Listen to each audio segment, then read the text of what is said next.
Estamos en viernes, en cara a cara. Gracias por acompañarnos. Penúltimo viernes de campañas, porque hay que recordar que en 9 días estaremos llamados a las urnas, ahora sí, por fin, a votar luego de un proceso larguísimo que comenzó allá por octubre, noviembre, con las primeras instalaciones de los consejos. Y bueno, por fin, próximo domingo 1 de julio, todos llamados a votar. El miércoles que sigue, a las 23:59, se terminan las campañas electorales. Y hoy tenemos en cara a cara una entrevista muy interesante, que ojalá nos acompañes, con Tatiana Cloutier. Tal vez la has escuchado. Tatiana es parte del equipo de Andrés Manuel López Obrador. Es, digamos, una de sus manos derechas, junto con Alfonso Romo. Tatiana se ha encargado de toda la estrategia digital, de la estrategia mediática de Andrés Manuel López Obrador. Y nuestro compañero Ángel Melgoza tuvo la posibilidad de platicar con ella en el Club de Industriales hace algunos días y deja temas muy interesantes, desde sus aspiraciones, por qué se integró al equipo de Andrés Manuel López Obrador, algunos de los asuntos que han surgido en últimas semanas con relación al proyecto de Andrés Manuel. Escuchamos a Tatiana Cloutier y después comentamos algunos de sus planteamientos que nos hizo la mano derecha de Andrés Manuel López Obrador. Tatiana Cloutier, coordinadora de campaña de Andrés Manuel. Oye, Tatiana, estamos a punto de terminar la campaña una semana. Me gustaría primero empezar por una parte personal tuya, de tu experiencia, cómo ha sido estar en el interior de este proceso. Y la pregunta es, para ti, ¿cuál ha sido hasta el momento el mayor reto de la campaña de Andrés Manuel? Pues mira, primero, ¿cómo ha sido para mí este proceso? Yo estoy súper agradecida con la vida, con Dios y con la gente que me ha apoyado, porque ha sido cómo crear equipo, cómo lograr salir adelante ante las debilidades que yo tengo o ante las incapacidades que yo tengo, falta de conocimiento en algunas áreas. He tenido un apoyo tremendo de todos, te puedo decir. Tenemos un equipo que nos juntamos todos los lunes para el tema de cuarto de guerra, atendiendo temas muy específicos, y siempre hay alguien que tiene la palabra correcta, la idea específica, te saca de la problemática que tienes. Cuando tenemos el tema también de quienes van a representar los medios de comunicación, siempre está el que de repente se presenta una situación de emergencia y siempre está el corredor de base. Entonces yo muy agradecida con este proceso. Porque hablas de debilidades, ¿han cometido algún error? No, yo humanamente tengo debilidades y falta de conocimiento de muchas cosas, y puede ser errores, pudiéramos decir. ¿Pero hay claro alguna así específico que recuerdes que sea importante para ustedes? En algún momento, no me acuerdo cuál fue el tema, pero en algún momento tuvimos una situación de crisis y nos tardamos mucho en reaccionar. No fue algo muy grave, fue más o menos como el primer mes de la campaña. Tardamos mucho en reaccionar y eso nos permitió decir, oye, no nos puede volver a pasar esto. También en algunos momentos pues 2 o 3 cosas de esas nos ha pasado, de que tardarnos en reaccionar, tener que tomar decisiones más rápido y poder salir a resolver con prontitud. Oye, ¿has aprendido algo nuevo de los procesos electorales en México?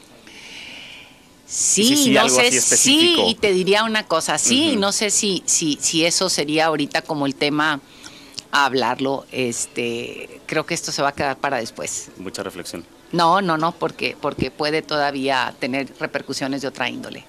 Oye, bastaron 5 años cuando el PAN llegó a la presidencia de la República para que tú también dijeras o denunciaras que el PAN gobernaba como el PRI en su momento, ¿no?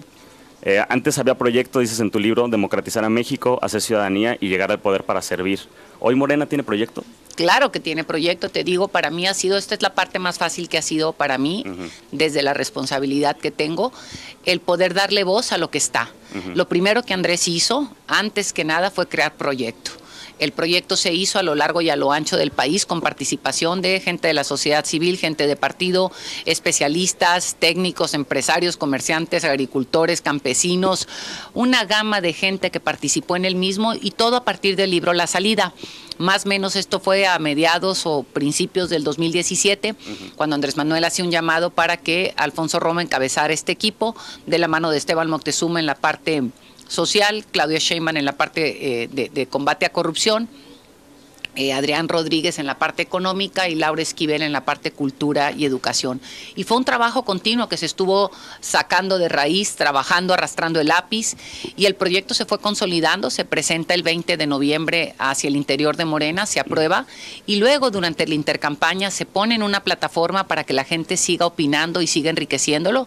O sea, hay proyecto, de eso que no te quepa la menor duda, y quienes tengan duda, los invitamos a que entren a Abre Más los Ojos. Es una plataforma en donde tenemos diluido y de manera digerible muy rápido el tema de equidad y género, el tema de sustentabilidad, el de economía, el de cultura, y más o menos son los que tenemos así que recuerdo. Oye, Tatiana, muy puntualmente, mencionas a Alfonso Romo dentro de este proyecto, y hasta principios de enero de este año tú estabas como directora de una preparatoria, de un bachillerato de la Universidad Metropolitana de Monterrey, ¿no? Que es propiedad de Alfonso Romo. Así es. ¿Por qué consideras que fuiste invitada a coordinar la campaña de Andrés Manuel? Conocí a Andrés Manuel, no te lo puedo negar, conocí a Andrés Manuel en 2006. Conozco a Andrés Manuel en una cena en casa de Graco Ramírez, para ser específica, y esa es la primera vez que lo veo. Vuelvo a coincidir con Andrés a través de Alfonso Romo y de Dante Delgado, y ahí nos volvimos a conocer, ¿no? Entonces sí creo, ¿Pero fue Alfonso el vínculo directo ahora para ser invitada a la coordinación? Pues hay que preguntarle a Andrés. Esto hay que preguntárselo a Andrés. Yo seguí viendo a Andrés, seguí teniendo relación con él. Me invitaron a participar en el proyecto alternativo de Nación, y seguí viendo a Andrés, en 2012 anduve tanto con Andrés, y anduve con Alfonso Romo y con... voy a el de la NEI, le estoy viendo la cara, trabajó con... Ay, se me va a ir el nombre, el secretario de Economía del gobierno de Nuevo León, Fernando Turner, ya. Fernando. Y con Fernando Turner, Alfonso Romo y yo estuvimos recorriendo la República en 2012, algunos lugares, para hablar del proyecto de Andrés Manuel y por qué Andrés Manuel. Entonces, no es novedad, no es algo ni que tengo que esconder, ni mucho menos, y habría que preguntarle a Andrés por qué pensó en mí.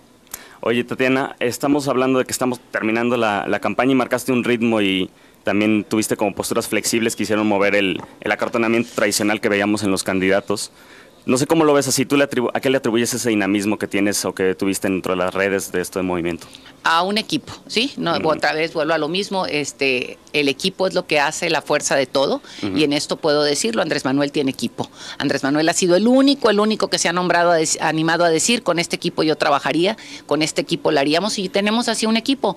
El equipo conformamos todo un equipo para trabajar las áreas que necesitábamos, o a las personas con las que queríamos llegar a entablar comunicación, y que no habíamos sido capaces de hacerlo en elecciones previas, y fue la estrategia que se diseñó, y aquí juegan fundamentalmente el papel importante jóvenes, mujeres y gente que sabe utilizar la tecnología. Jóvenes que saben utilizar la tecnología, como Juan Pablo Espinosa de los Monteros. Así es. ¿Qué papel jugó Juan Pablo?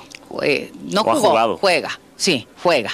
Ya ha jugado hasta el momento en esta elección. Así es, ¿no? Él ha sido como el líder del proyecto de Abre Más los Ojos, que es una de las herramientas que hemos utilizado a lo largo de la campaña para vincularnos y tener este acercamiento con la juventud y llegar con materiales didácticos, rápidos, ágiles, no por eso faltas de contenido, pero sí comprensibles muy rápidamente para poder vincularte con la sociedad. Oye, Tatiana, en entrevista con Fernando del Collado le decías tú que Andrés Manuel no te había ofrecido ningún puesto en su gabinete y que no lo aceptarías. No, lo que dije es, me ofreció hace mucho, o sea, antes, bueno, ahorita no, pero te digo, sí me invitó otra vez cuando casi para desdecirte lo que me dices de dónde trabajaba yo. No, voy para atrás, claro. Andrés me invita el año pasado, ¿sí? A participar en el gabinete. Yo no estaba en unas circunstancias propias para hacerlo en ese momento, y tampoco lo veía como algo que podría tomar una decisión. Mi proceso propio de vida, el de mi familia y el de mi madre no estaban en una situación de esas, y dije no. Entonces ahorita si me dices me ha ofrecido, pues no me ha ofrecido, y tampoco, yo creo que hay que trabajar cuál es el lugar más importante de cualquier de cualquier mexicano en la vida pública. Y yo creo que el lugar más importante es el de hacer valer el artículo 39 constitucional, donde dice que el ciudadano es el mandante.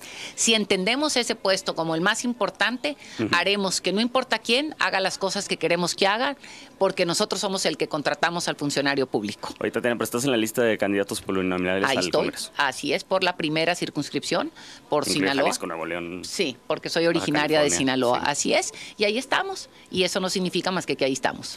Oye, sobre Jalisco y Andrés Manuel, ¿qué te trae por acá y qué es el mensaje que quieres darle también a las personas que nos van a escuchar? ¿Qué me trae por acá? Por acá me trae, les digo yo, un mandato, si así se pudiera decir, tanto de Andrés como de J. Cole Polensky, a venir a trabajar, a reforzar el trabajo que se ha hecho aquí extraordinariamente por Alberto Uribe, en términos de la campaña de Andrés Manuel, las campañas concurrentes, y vincularnos otra vez con población a la que queremos reforzar, a la que le queremos decir estos indecisos por qué es necesario transitar hasta este proceso el 1 de julio, por qué queremos o por qué creemos que Andrés Manuel es la posibilidad de que este país camine hacia donde queremos, y eso es lo que nos trae por aquí.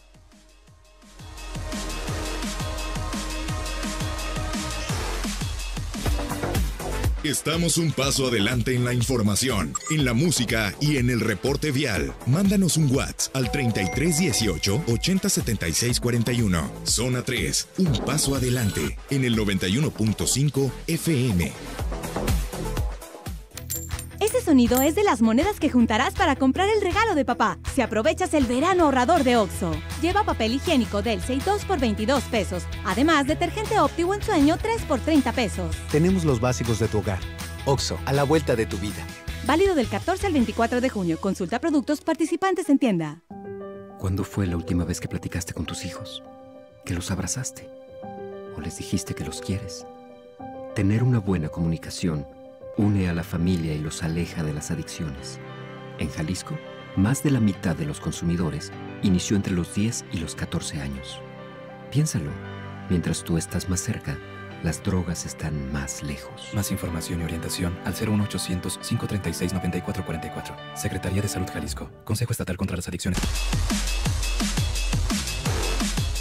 Estamos de regreso en Cara a Cara. Continuamos con la segunda parte de la entrevista con Tatiana Cloutier. Continuamos con algunas de sus opiniones, percepciones sobre el proceso electoral, y también hablamos de Jalisco, porque ha habido mucha polémica en la relación entre Andrés Manuel López Obrador y Enrique Alfaro.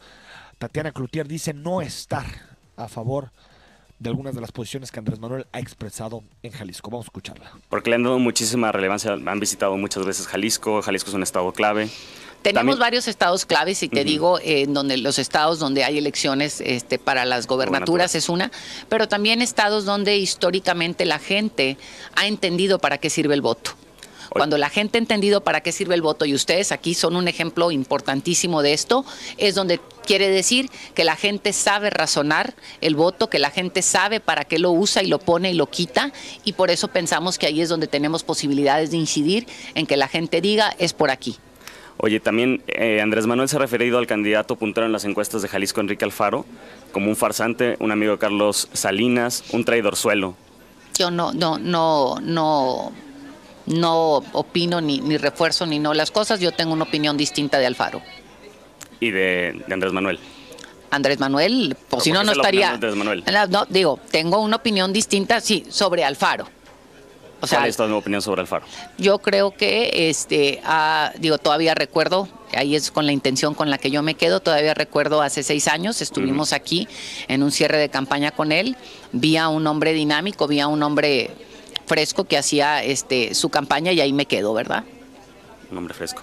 Oye, brevemente, ¿qué le destacas a Jalisco? Hablabas de este voto diferenciado que ha hecho la sociedad, pero exactamente no sé si hay algún movimiento, algo que le veas. Jalisco tiene muchas cosas importantes, ¿no? Tiene muchas cosas, además tiene un espacio emocional muy fuerte conmigo. Yo aquí viví parte de mi niñez, venía todos los veranos a pasar aquí, entonces para mí tiene un espacio emocional importante. Pero te digo que veo que han hecho los jaliscienses, ¿no? Han sabido poner y quitar, han entendido para qué sirve el voto. Han puesto de un partido, no les ha servido y lo cambian por otro, no les ha servido y lo cambian por otro, no les gusta y regresan al otro, o sea, saben para qué sirve el voto, e inclusive cuando fueron los que de los pocos que se han atrevido inclusive a votar independiente. De los pocos estados de la República lo hicieron con Kumamoto, como lo hizo Sinaloa con Cloutier, y se han atrevido como lo hizo Nuevo León con el Bronco. Entonces, cuando alguien entiende para qué sirve el voto, cuando alguien dice mi voto es el arma más poderosa que yo tengo para mandar a su casa al que no me ha funcionado y volver a poner a otro y darle la oportunidad, y la gente sabe votar por proyectos y por personas, creo que es fundamental. Y por otro lado, les ha tocado poner el rostro de lo más triste en este país ahorita, pero también de una de las propuestas que traemos más grandes con Andrés Manuel.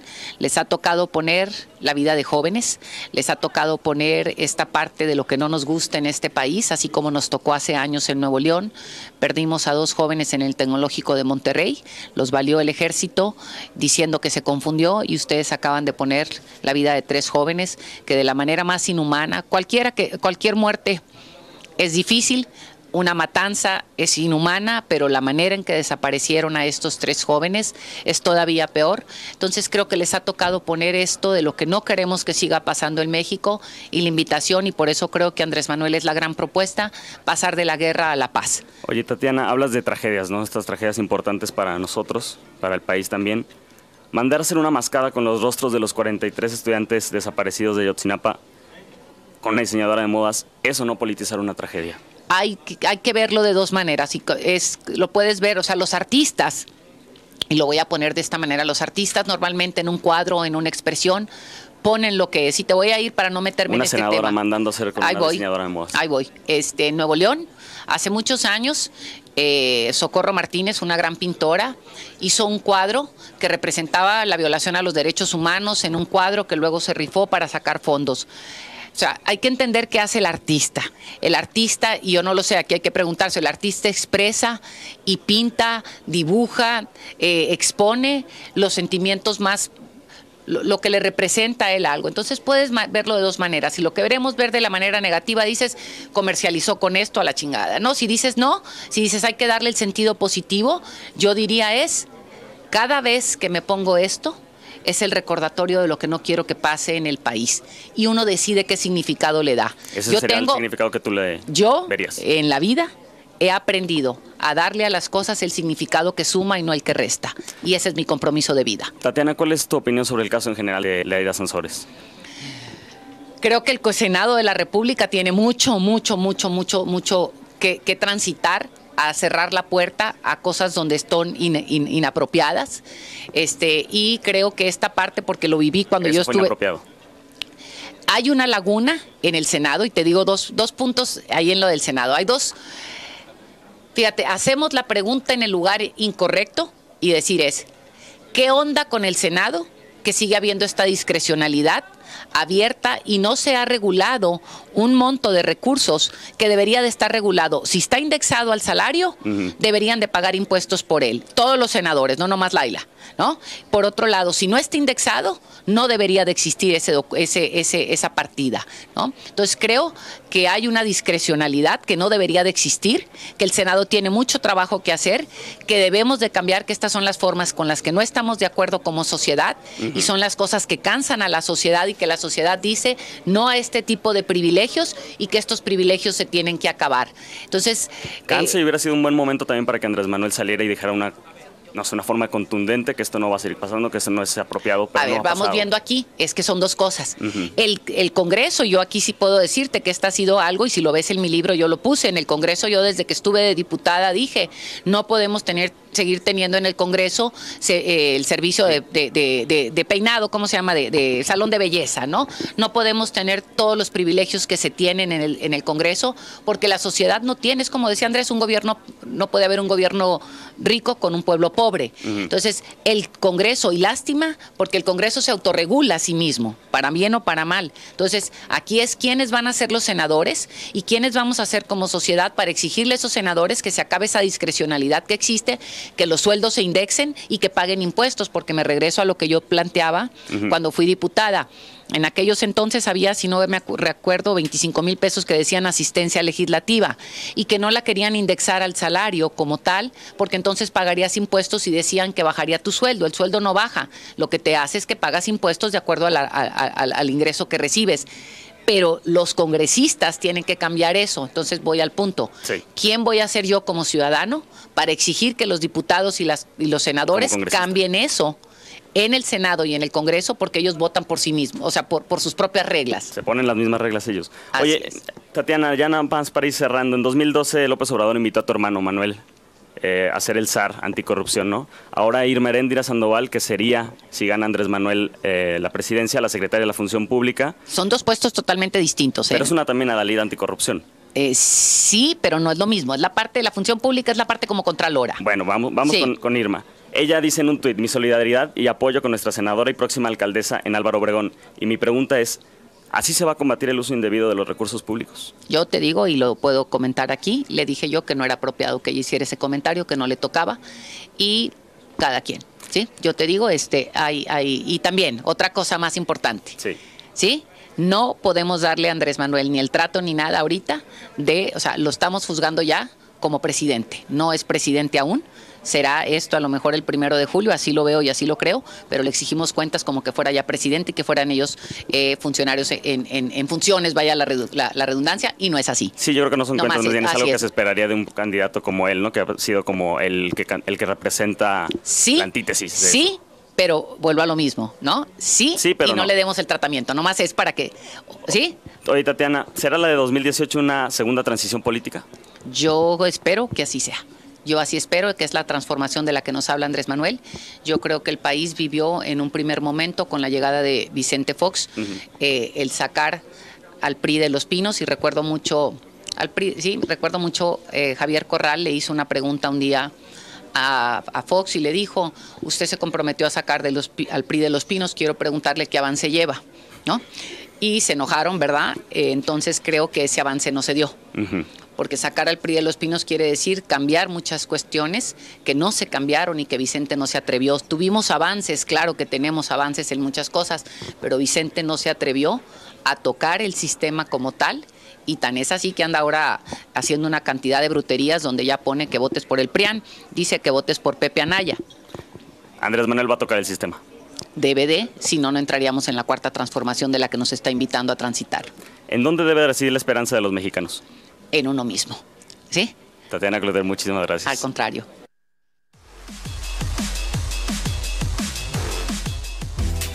En Zona 3, avanzamos a paso firme. Síguenos el paso en redes sociales como Zona 3 Noticias. Un paso adelante. Zona 3, 91.5 FM. Zona 3 continúa cara a cara con la información. Regresamos con Enrique Toussaint en el 91.5 FM.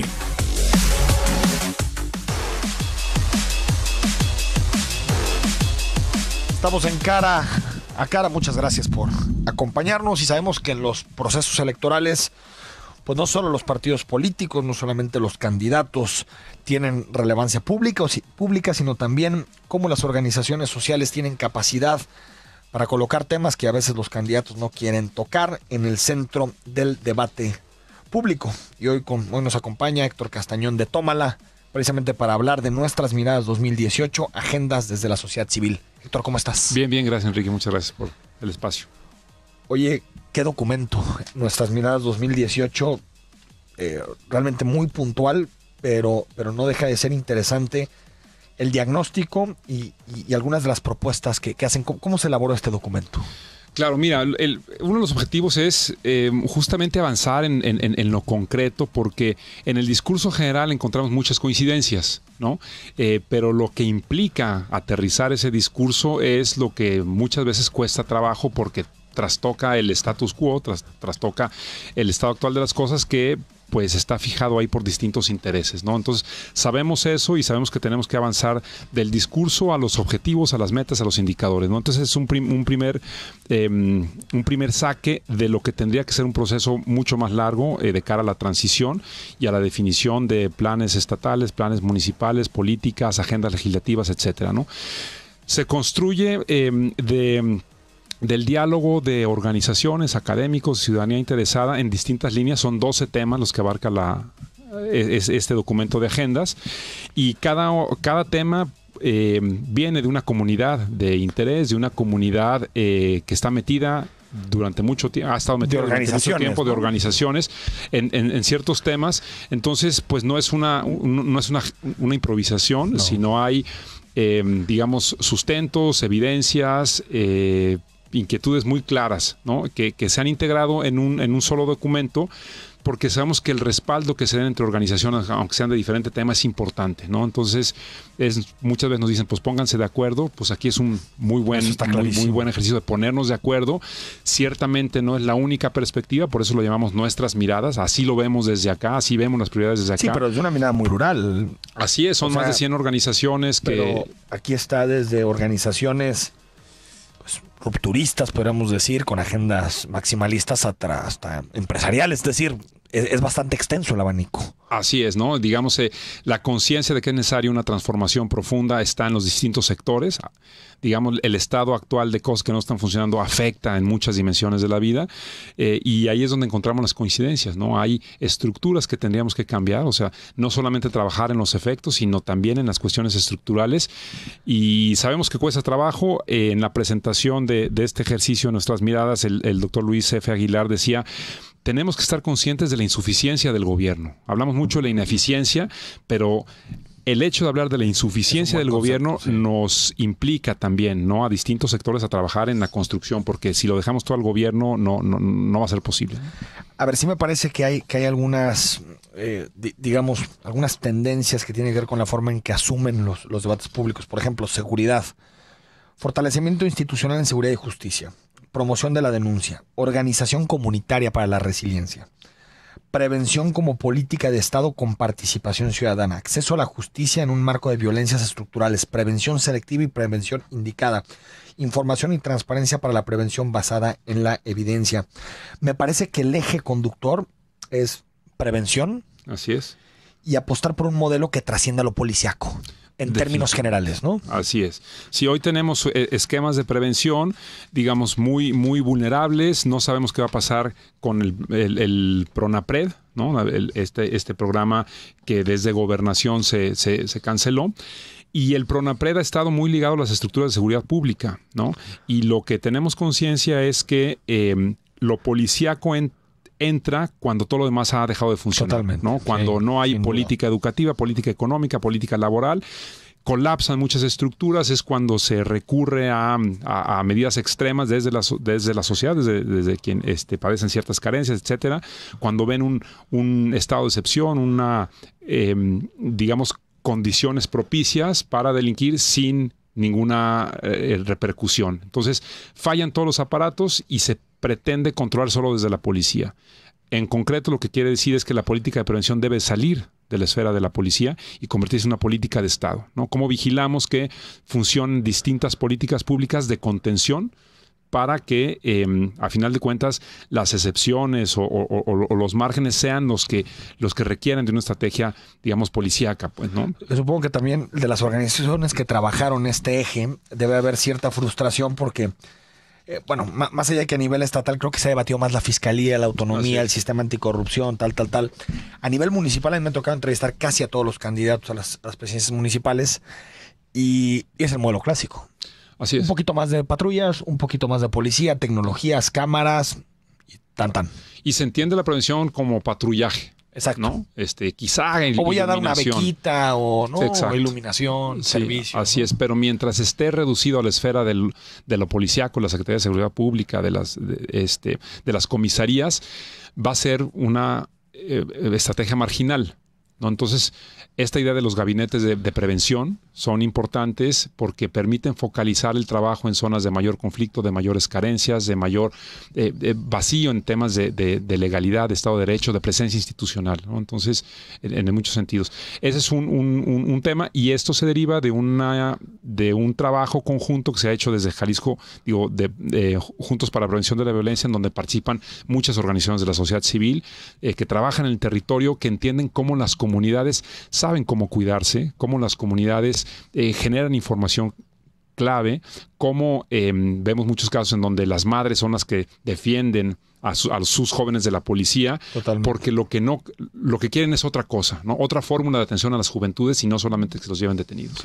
Educación, lo que me parece también interesante, Héctor, es que en educación ponen atribuciones estatales y locales, porque en el debate que tuvimos la semana pasada escuchamos propuestas, algunas que no tienen que ver con el ámbito competencial estatal, como por ejemplo replantear la evaluación. Pues, claro, no, sí. Eso está el INE y es federal, es una atribución federal, Así por lo tanto es. no se puede tocar. Modelo educativo que pone al centro al estudiante, maestros y directores preparados que faciliten el aprendizaje de sus alumnos. Y aquí subrayo mucho lo de directores porque muchas veces el director y la capacidad del director tiene mucho que ver con el éxito de una escuela. Participación de las familias en el aprendizaje, que ya viene en la reforma educativa. Escuelas como núcleo del aprendizaje dignas, accesibles e incluyentes. Gestión administrativa transparente, eficiente y eficaz, orientada al aprendizaje.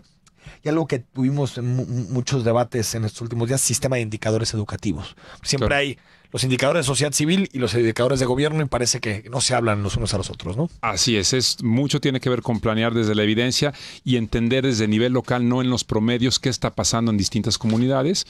Y obviamente los municipios y los estados invierten en instalaciones, ¿no? Cómo transparentar esas inversiones, cómo equipar mejor a los planteles y sobre todo cómo trabajar en los factores que están alrededor de la deserción, ¿no? Que es uno de los temas clave en la educación media, ¿no? El que nos va peor, ¿no? Exacto. Otro de los temas para discutir en la niñez, que también está dentro del proyecto, presupuesto suficiente para operar los sistemas, coordinación institucional, desarrollo de participación efectiva de niñas, niños y adolescentes, también como un tema a debate que también muchas veces no está presente, ¿no? En el Así debate es, hay una electoral. estructura creada, hay muchos avances, pero no tienen recursos para operar, no tienen capacidades para operar adecuadamente. Entonces, hay avances, pero que se tienen que consolidar muy puntualmente, ¿no? Porque si no puede haber retrocesos importantes en una estructura que ha costado mucho trabajo crear, ¿no? Como los CIPINAS. Derechos humanos y paz. La paz ha estado presente en la discusión pública. Atención a población migrante, promoción de la cultura de la hospitalidad, inserción social, laboral y cultural del migrante, intervención en las vías del tren fundamental, reconstrucción del tejido social, reconciliación social, fiscalía especializada en personas desaparecidas con autonomía y trato digno a las familias de las personas desaparecidas, derechos humanos y paz. Claro. Ahí se habla principalmente de situaciones urgentes, ¿no? De comunidades que están extremadamente vulnerables como los migrantes y en caso de las personas desaparecidas, pero digamos el eje de derechos humanos tiene que ver con la garantía, ¿no? De exigibilidad de los derechos, ¿no? Con mecanismos para hacer exigibles los derechos que ya están en la Constitución, ya hay un reconocimiento muy interesante de los DESCAS, pero hacerlos valer ahora supone procesos judiciales muy largos, ¿no? Que muy poca gente se puede meter. Entonces, la idea es que se pueden exigir no solamente a través desde el judicial, sino desde el ejecutivo haya mecanismos de exigibilidad de derechos. Las vías, que me parece un tema interesante porque se convierten en no lugares, en espacios, digamos, claro, difícilmente, que la autoridad pública difícilmente interviene. ¿Quién le tocaría? Porque entiendo que las vías son federales, pero también el gobierno del estado puede tener proyectos para migrantes, pero al mismo tiempo interviene la fiscalía, los municipios. Los tres órdenes de gobierno, ¿quién tiene que intervenir en las vías? Digamos, aquí los migrantes confluyen en las vías. Exacto. Sin embargo, son personas que vienen procesos de movilización, digamos, de desplazamientos forzados. Entonces, el único lugar de refugio que encuentran, precisamente porque es zona de nadie, son las vías, ¿no? Sin embargo, aquí el enfoque es los centros de atención al migrante, como FM4, como otros que existen, son los que tendrían que ser fortalecidos para evitar que se desborden hacia las vías y que encuentren, digamos, alternativas seguras de tránsito, que resuelvan algunas cuestiones primordiales que tienen que ver con sus derechos fundamentales en la ciudad, etcétera, ¿no? Entonces yo creo que si nos centramos en las personas más que en el territorio, en este caso de las vías, hay muchas alternativas de que aparte los migrantes tienen los derechos humanos intocados. Exacto, sí, no tienen cómo acreditar personalidad muchas veces. Pero al final legal pueden tener acceso a todo. Tendría que ser así, sí, ¿no? Los derechos humanos son universales. Quitando el derecho político de votar, tal vez, y ese tipo de cosas, pero los derechos humanos, todos, ¿no? Así es, sí. Vamos al corte, estamos con Héctor Castañón, está con nosotros unos minutos más.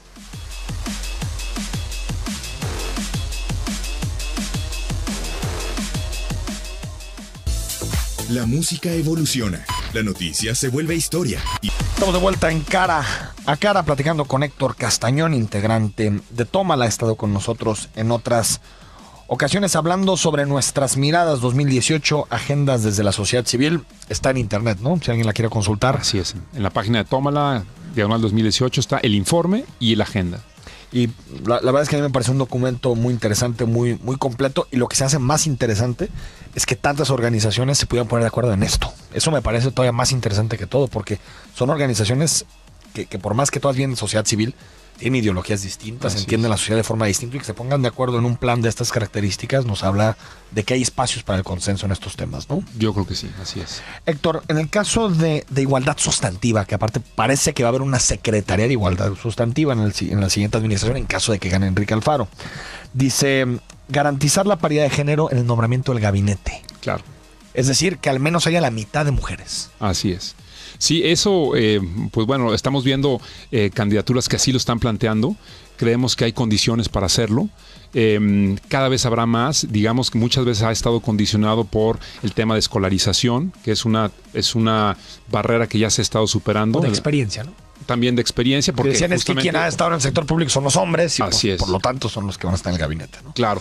Entonces, lo que estamos planteando es que son los equipos los que importan, ¿no? Y los equipos pueden estar encabezados en condiciones de paridad, ¿no? Entonces no estamos personalizando que solamente hay una persona capaz. En la medida que se logren conformar equipos, es que se puede manifestar esta pluralidad y que realmente el papel de las mujeres puede cobrar otra dimensión, ¿no? Y sobre todo en los puestos de decisión importantes. Es decir, que en el gabinete y se puede, ¿eh? Yo creo que hay mujeres de sobra, talentos en la vía pública para poder entrar en estos espacios. Y ahorita tenemos el caso del gobierno en España. Así es. Que exacto. De los 17 ministros puso 11 mujeres y 6 hombres. Así es. Bueno, ya ni siquiera es paritario ese, ¿no? Ya excedió la parte precisamente por eso estamos paritaria. hablando en términos de paridad, que no haya un género dominante. Garantizar derechos sexuales y reproductivos. ¿Qué alcance tiene esto, Héctor? Claro, mira, aquí es una agenda, justamente lo estamos viendo ahora en el caso de Argentina, cómo extendemos el discurso de los derechos, ¿no? En los derechos de las mujeres, en los derechos a decidir, en los derechos a tener esa salud reproductiva, que con tantos vicios que tenemos en una sociedad, digamos, patriarcal, machista, en donde hay violaciones, dominaciones, condicionamiento de proyectos de vida, etcétera. O sea, no necesariamente matrimonios arreglados, pero sí muchísima presión, ¿no? Y condicionamiento de mujeres que se quieren salir de la casa, que aprovechan, sí, ¿no? Entonces, hay condiciones inequitativas que exigen devolverle la voz a las mujeres sobre su sexualidad, sobre su maternidad, etcétera, ¿no? Entonces, desde esa perspectiva se articula. Sin tener una decisión tomada sobre interrupción del embarazo, ni nada de eso. Yo creo que hay mucho que ya se puede hacer, yo creo que hay mucho que se puede avanzar. Seguramente es un debate abierto, pero queremos abordarlo desde ahí, ¿no? Desde los derechos. Y también desde la información, ¿no? Porque yo noto, por ejemplo, en el caso de la NOM 046, noto una manipulación informativa tremenda sobre este tipo de temas, ¿no? Sí, a quién compete, cómo, a través de qué mecanismo se hace. Creo que debatir este tema de la interrupción del embarazo a veces es tan difícil porque partimos de muchos datos incorrectos, digamos, sobre la realidad. ¿no? Y ¿no? se sobresimplifica, ¿no? Se sobresimplifica. Y se utiliza de guerra sucia. A mí me parece que eso es lamentable. Que se utilice como guerra. Es un problema muy complejo que afecta a muchísimas mujeres y que creo que el debate tendría que estar ahí, en la persona. Claro. ¿Quién es? ¿no? Y en precisamente esta perspectiva de derechos, ¿no? De derechos, de libertades y de los condicionamientos alrededor de estos factores, ¿no? De estos... Fíjate que este tema del reconocimiento estatal del trabajo doméstico no remunerado, lo vengo escuchando desde que nací. Claro, debate. Así es.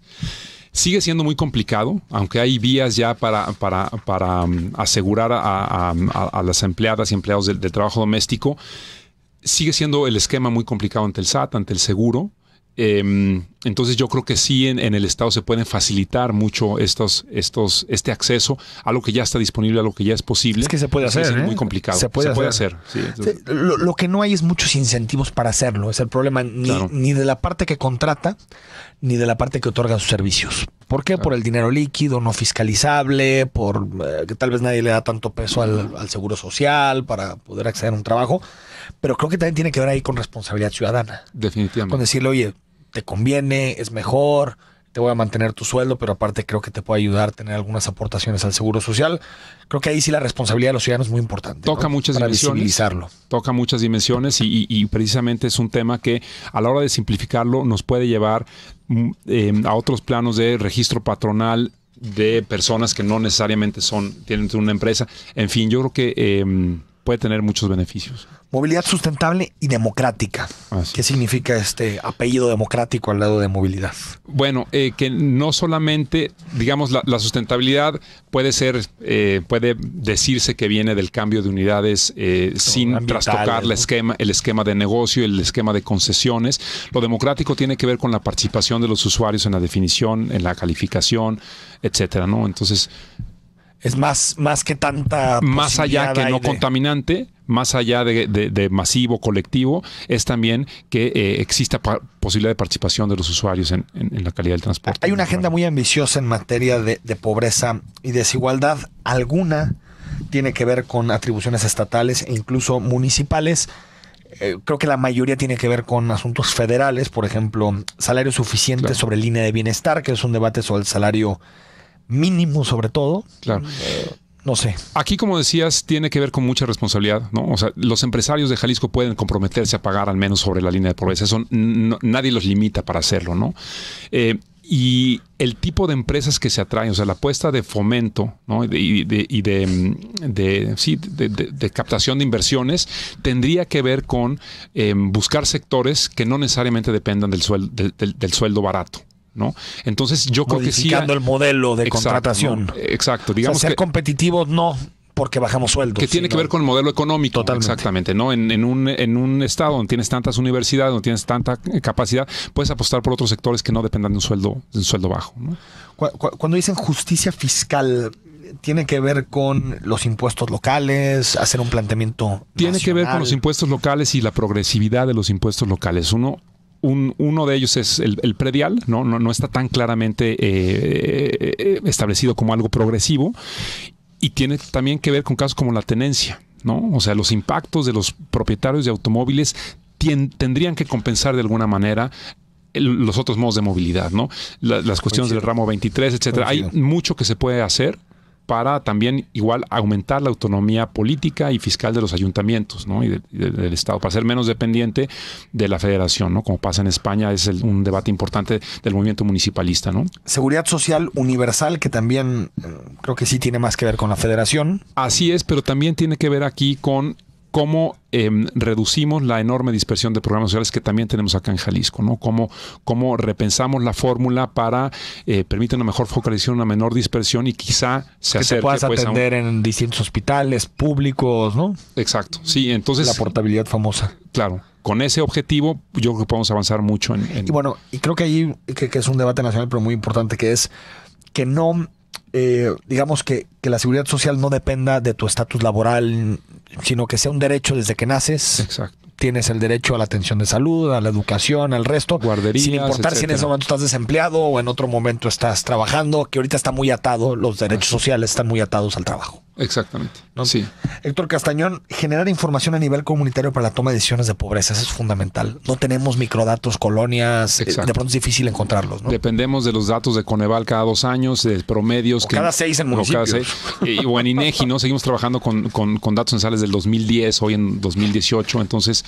creo que los ayuntamientos y los observatorios pueden hacer mucho en ese sentido, ¿no? Bueno, hay muchísimos temas que de verdad, voto público, razonado a los legisladores, parlamento abierto, es una agenda global.